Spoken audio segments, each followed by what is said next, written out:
ben kan almışam. Meydan basıp düşmenden can almışam. Bak, bunu şəhidlərimizin adından deyirəm. Can vermişəm, Azərbaycan almışam.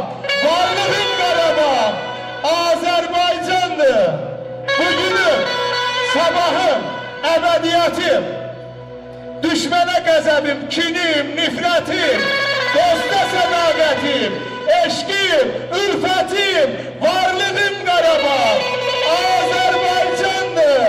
Sərvətim, Qarabağ, Azərbaycandır. Eşq olsun. Yaşa bravo.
Kral Qarabağlı, eşq olsun.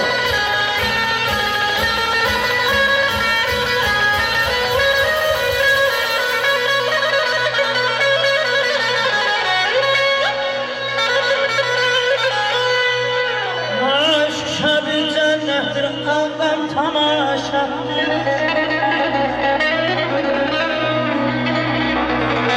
Şuşa bir cennettir ağam tamaşa. Bakıp güzelliğe ay bakıp coş Qarabağ'dayım.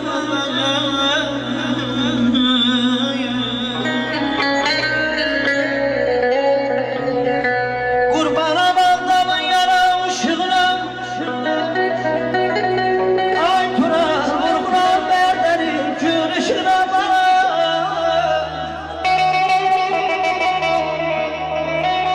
eylemay dostlar dolmayan cebedim razan şikine olur hemin şerket Qarabağ'da alemane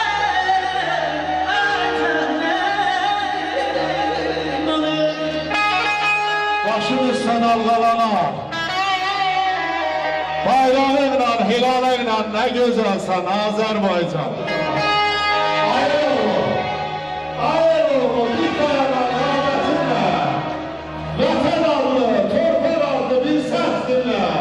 Çiləsini, dünyalara simhər eden, igidinle, yar